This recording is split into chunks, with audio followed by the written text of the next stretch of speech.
and we meet on the radio, but because these are unusual times, we're meeting like this also and in unique ways. And this is a very, very important session because before I say anything else, आजकल सबसे important question यही है कि आपकी health ठीक है, आप fit हैं, fine हैं, healthy हैं.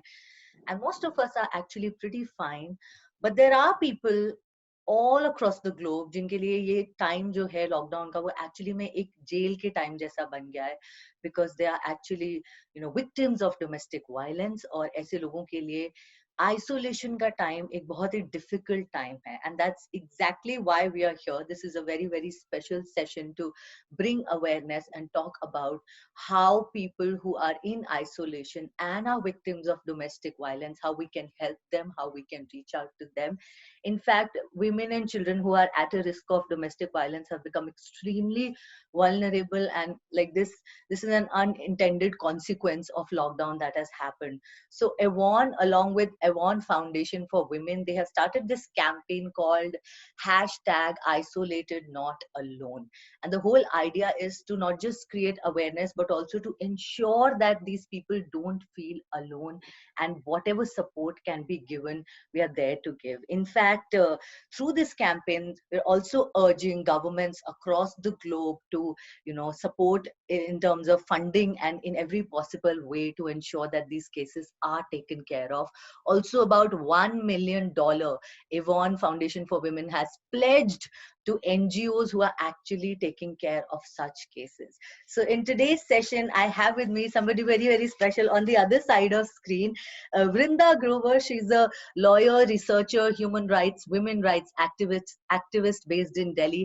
And as a lawyer, she has appeared in prominent human rights cases, represented women and children survivors of domestic and sexual violence, victims and survivors of communal massacre, sexual minorities, trade unions, and political activists. Thank you so much, Vrinda ji, for joining us for this very, very important chat, जिससे I'm sure बहुत से लोगों को help मिलेगी because a lot of us don't really know that if there is domestic violence happening around us, what do we do? Or if it's happening to us, how do we go about, asking for help? And especially abhi, since we are in a lockdown, it has become even more difficult. So that's why we at Big FM decided that in whatever way we can support this amazing campaign, #IsolatedNotAlone. So Vrinda ji, सबसे पहले तो यही पूछूंगी, I hope you are fit, fine, healthy, and so is everybody else in your family. Yes, thank you, Jessie. I'm well, and I think we are all trying to work to the best of our ability in these uncertain and difficult times. But I think what we are trying to discuss today is also that how this is disproportionately impacting women and others, and how our understanding of home, always we are sitting inside our homes because we think it's safe. But is it safe for everyone in the home is what we want to talk about today. Absolutely. So, in a broader sense, एक general understanding domestic violence की हर इंसान को है. But when I ask you legally, so what is domestic violence when we talk of it in legal terms? So the definition of domestic violence is in the 2005 law that was passed in India, which is the Protection of Women from Domestic Violence Act. We've had this law now for over 10 years across the country. What does it do? It does 2-3 important things. It's not as though domestic violence या घरेलू हिंसा जिसको हिंदी में कहते हैं, वो कोई 2005 में शुरू नहीं हुई थी हिंदुस्तान में. वो शायद हमेशा से है. इनफैक्ट अगर आप कोई भी religious cultural text उठा के पढ़े, तो you will find a lot of echoes of domestic violence in all its forms over there. तो घरेलू हिंसा हमेशा से थी, मगर कानून में उसकी एक recognition हुई. And why is that recognition important? Because it says that this is not acceptable under law and that there are consequences. The reason why this law particularly got made, and I think it's one thing that I would like to mention here, this law has come out of the experiences of women. This was not a law that came from the top. One day government decided to be good to women. Yeah. This came out of women's movements and women's struggle. And what one realized that although you had in the Indian Penal Code, for instance, section 498A, which looked into matrimonial home cruelty, both physical and mental cruelty in the matrimonial home, as well as dowry death, and came out of the 80s when we saw a lot of dowry deaths taking place. Not that that has gone away, but that is why the response to it was Section 498A and 304B of the Indian Penal Code. But what women's groups and women activists saw was, जब औरत आती थी तो वो ये नहीं हमेशा कहती है कि आप मेरे हस्बैंड को या मेरे भाई को या फादर को या बेटे को जेल में डाल दो। वो क्या मांगती है? वो मांगती है कि ये हिंसा जो है, ये घरेलू हिंसा में रोक लगाई जाए। Therefore, a civil remedy was found, and the protection of violence, protection of women from domestic violence is a civil law. Because it emerged from experience of women's lives, the definition is a very broad definition which actually draws upon women's lived experiences. So it categorizes domestic violence in broad categories of physical abuse, emotional abuse, sexual abuse, and economic abuse. And any action or behavior or conduct which is either doing this or is threatening to do it would all be covered under domestic violence. तो एक बहुत ही व्यापक और बड़ी परिभाषा है, और इसमें फिजिकल और मेंटल, इसलिए इमोशनल अब्यूज का एलिमेंट है, वो दोनों उसमें शामिल है। Also, when we talk about it's such a broad understanding. In fact, it's not just limited to physical violence. That's actually an eye opener, and I'm very happy that that's how it is, because there is a lot of emotional abuse that women in our country face. But is law ke andar who all are protected? Because there are young girls who face domestic violence, there are older women who face domestic violence, there are mothers, partners, almost people of all age groups. So Correct. Law guaranteeing protection to all of them? Absolutely. So it says that you have to be in a domestic relationship with the perpetrator, and you are living in a shared household. So therefore, all women, the law calls it the person an aggrieved woman. All women, you could be the mother, you could be the sister, you could be a wife, you could be a daughter, you could be an adopted daughter, and you could be in a live-in relationship, which is in the nature of marriage. You could be cohabiting together as husband, as a couple, as akin to marriage. There also the woman is protected, because the law is saying that in these personal, private relationships within the family or in marriage, you cannot inflict domestic violence on the other person, particularly the women, and children are protected. So a child, regardless of being whether a boy or a girl, a child under 18 years is protected under the domestic violence law. Also, punishment की अगर हम बात करें for violating domestic violence laws in India, तो वो क्या है हमारे देश में, and how stringent are the women laws on domestic violence? See, that's why I was explaining right in the beginning that we did have from in the 80s, I think around 83, Section 498A and Section 304B of the Indian Penal Code was brought in to deal with matrimonial cruelty in the matrimonial home, both physical and mental. That is a criminal provision and entails a prison sentence, you can be arrested, etc. But women wanted something else, because sending a man to jail was really neither here nor there. There are probably children, you would probably get thrown out of the house. So learning from those experiences, the domestic violence law gave a right which is called the right to residence.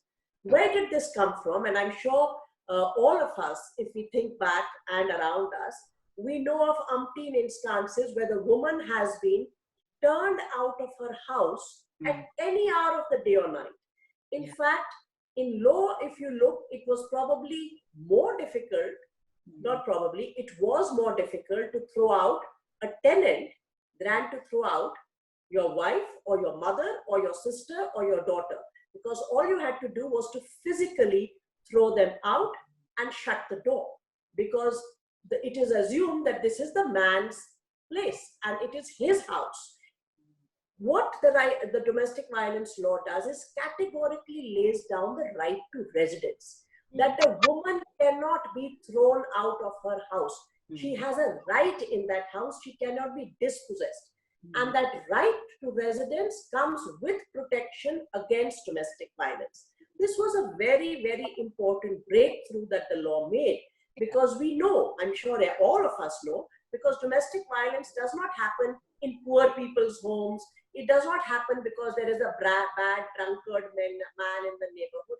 It's actually happening in all our families, in all our homes, in different degrees and in different forms.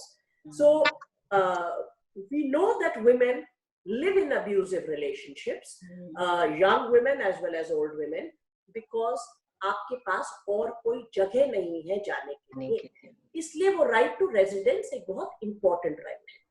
और एक protection order मिलता है अगर जब आप उसकी complaint करते हैं डोमेस्टिक वायलेंस की, तो वो प्रोटेक्शन ऑर्डर है that this person will not inflict whatever is the form of domestic violence. For instance, the form of domestic violence is to constantly ताने मारना कि तुमने तो 3 बेटियां पैदा करी. And I think it's important to remember that this happens in educated upper class homes. We all have this myth about the poor maid getting beaten. It's just that her life is so much more public because the walls of the home are, and it's not a gated community. But the taunts and the harassment, all that is form of domestic violence. Once you have a protection order, or you can have a protection order against economic abuse, कि you're not being allowed to access resources, you don't have access to money, you don't have access to your bank account. That's all controlled in the name of I know how to do accounting better, and I know how to deal with money, and women don't know how to deal with money. So pocket money given monthly that you have to now run the house because you're not actually, it's not your home that you're running. So if that is the form of economic abuse, then those orders, protection orders, are given by the court. If that protection order is violated, if there is a protection order, you will not hit her, and the man hits her, then the police comes into play. Otherwise, it's under the rubric of civil law, where you are given protection orders, and if the man breaches the protection order, then there is a punitive consequence.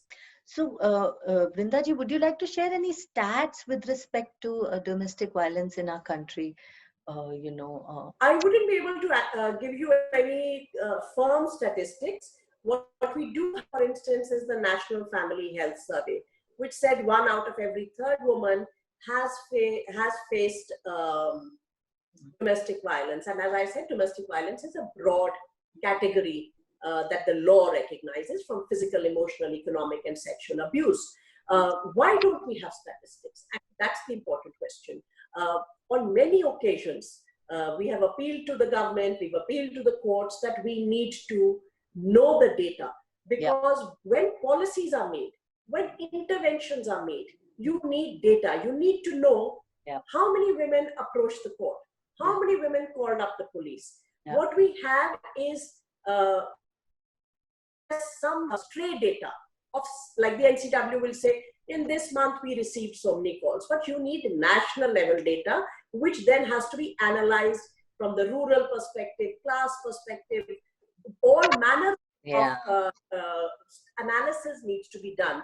So actually, these were some of my questions that, how are there any special services being provided if somebody wants to reach out amidst the lockdown? Are there any special provisions that are happening? So you've already answered that, and it's very sad, I feel, that, Yeah, but there are, I'll just add to that, Jassi, there are courts.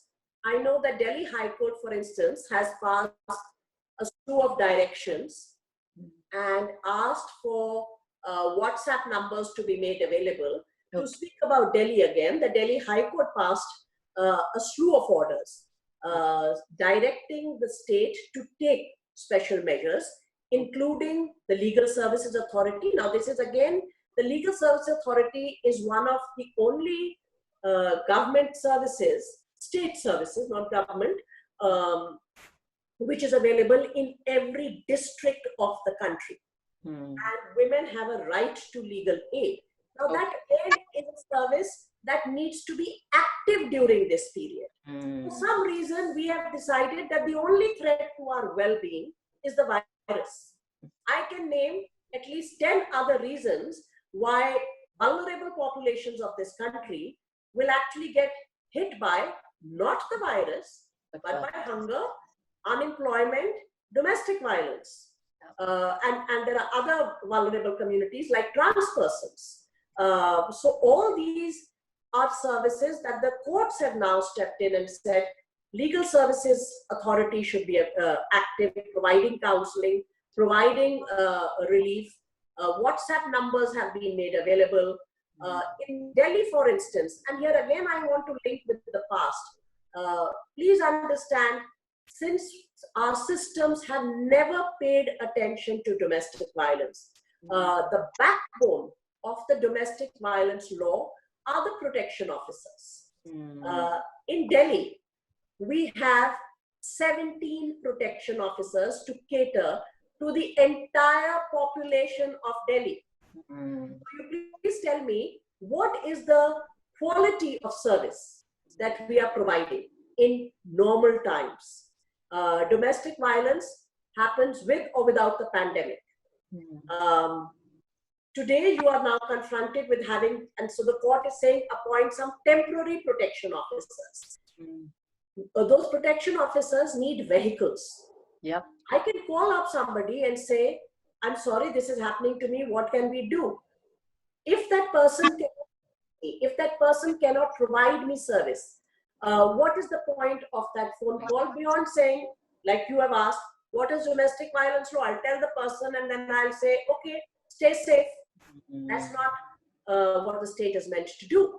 The other aspect that we have to know here is, for instance, a lot of people were discussing this in India, that in France, etc., they have provided hotel accommodations to women to prevent domestic violence, domestic abuse. I think in India, we need to work a little differently.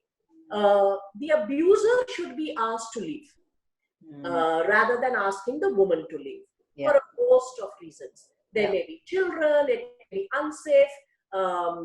I wouldn't bet on the hygiene and quality of the shelter home that will be provided to her.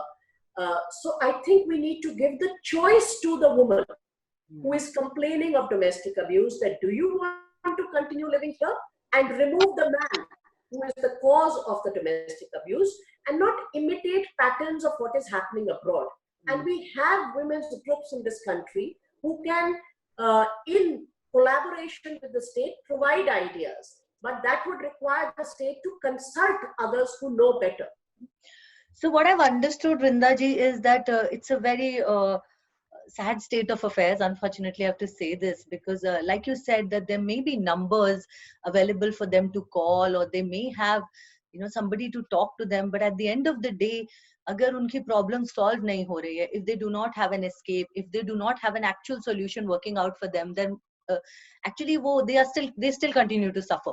Maybe it's just, I don't know what to call it. Maybe it remains to lip service, or maybe the actual help doesn't come by. Sometimes maybe happens through NGOs. But what I could understand is that's one area where we really need to work as a country together to be able to provide these services to these women.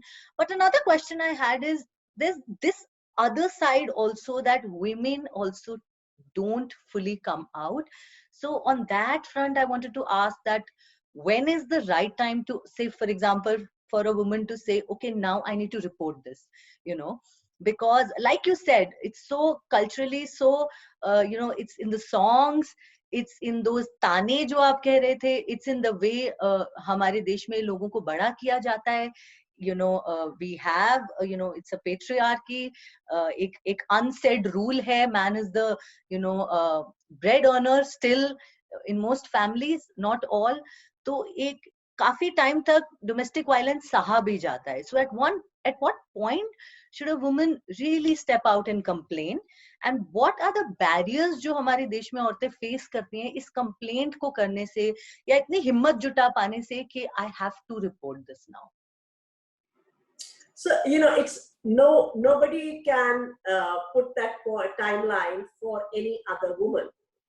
That's something each woman has to look at her set of circumstances and determine. And I think many of us would have seen the film Thappad, which actually talks about this. And it resonates with the question that you asked, that when do you complain? Yeah. Well, from experience, I can tell you that I have, in 30 years of my practice as a lawyer, never known a woman who has complained at the first instance. No one. And these are myths. That is part of how patriarchy constructs a narrative. Yeah. That, oh, usko to kuch bhi bolo na, wo thane pahunch jayegi. I really have never met a woman who has reached the police station on the first slap, on the first taunt, on the first time being turned out of the house. She should. Yeah. The law gives her the right. The Constitution gives her the right. She has that right. Nobody needs to give it to her. She's an equal.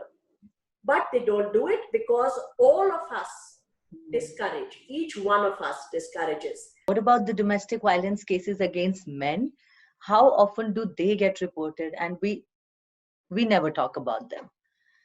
Okay, so firstly, there is a huge difference in domestic violence against men. The scale and intensity is very, very different from the scale and intensity and the regularity of domestic violence against women. So I will not put the two on the same plane at all. Okay. Domestic violence against women is so regular that we don't even recognize it at times, because that's the way we all function and that's the way families work. So we don't even acknowledge it. There can be a domestic violence. That's why if, as I mentioned earlier, a child, regardless of being male or female, is recognized as a potential victim of domestic abuse under the law. So until 18 years, yes, a child can be a victim of domestic violence. There is no dispute in that. And sexual violence is protected through the POCSO law. So that there is a recognition. I don't think we should put it at parity. In fact, I would like to talk about another segment, the trans people. Today in India, we recognize belatedly, we recognize LGBT people as having rights, as being people who must get the protection of law. Homes, again coming down to connecting to the lockdown period, homes are not safe spaces for people of different sexual orientations and for trans persons. In fact, they perhaps find safety in public spaces. For them, moving and meeting with others in public spaces is crucial and critical to their physical and mental health. We don't see, what we are seeing is that NGOs dealing with this are stepping in and providing some kind of counseling or providing, somehow trying to see how people can be provided shelter, but we don't see the government acknowledging. We've had a judgment of the Supreme, two judgments, one on sexual orientation and one on trans people, the NALSA judgment. Out of that flow duties and obligations of the state. Why are these vulnerable groups and not being provided protection from domestic violence? I totally agree with you, Vrindaji. In fact, it really makes one think that, how can a bunch of us, bring about this change? But then, like you said, that it's only this bunch that has the courage to speak, the courage to ask questions, the courage to say कि ये जड़ से खत्म करना जरूरी है, बात करना जरूरी है. I think that's the only place I see hope, for a better future. So thank you so much for sharing all of that. In the end, I'd just like to ask you, what do you think of this Avon's campaign, Isolated Not Alone? Because I think Avon Foundation for Women by pledging that $1 million for these organizations, or simply by urging these governments. That's exactly what puts pressure, you know, when you ask Exactly. questions that take action, take action. So I think it's a great campaign. In fact, many such more campaigns, all of us talking about it. I totally agree with you, Jessie. I think we should not underestimate, and we are definitely not alone. There are many, and we also have access, like you do, to a medium which can reach out to so many. And I think we shouldn't allow the period of the pandemic doesn't mean कि भाई अभी बीमारी से बचना है तो बाकी चीजें नहीं कर सकते, बिल्कुल कर सकते हैं, और बीमारी से भी बचेंगे, मगर बाकी तरह की जो हिंसा है उस पे भी हम बात करेंगे. इनफैक्ट आई वुड से आजकल many of us can't, I am a lawyer, I can't go to court regularly, तो हमारे पास टाइम है, तो उस टाइम का इस्तेमाल करें, ऐसी कैंपेन्स बनाएं. And I think we, you know, the Avon campaign, etc. What it does is it also takes away the stigma. Yeah. That ये कोई अकेले आपके साथ नहीं हो रहा, because we know that the way we are socialized, we keep blaming ourselves कि अरे मेरी बहन को तो के घर को ये नहीं हो रहा, मेरे साथ हो रहा है, तो मैं ही कुछ अपने घर में ठीक नहीं कर रही. So we need to, when we talk about it, we also enable others and everyone to be part of the conversation. We don't blame anyone, and we also enable men to say, you can relate to women, whether she's your mother or she's your sister or she's your daughter. There are other ways in which you can learn to relate to them or talk to them. And I think it takes away the stigma. It makes it commonplace conversation. Yeah. This conversation must take place everywhere. That's very, very important.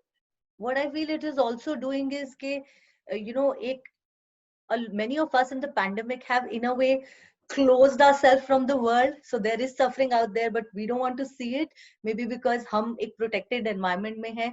So we are trying to create our own world. Maybe just watch this, you know, series, just do my own thing, you know, and until and unless you don't come face to face with the reality, आप उस पर action नहीं ले पाएंगे. तो अगर इस तरह की कॉन्वर्सेशन और कैंपेन होंगे, तो मे बी वो इंसान जो शायद इस वक्त maybe just posting about the meal they have cooked और plans they have done, I'm not saying that's wrong, or hobbies they have pursued, but they will also bring their focus that this is happening. I need to, you know, speak about it. And also I think we need to remember we live in a democracy.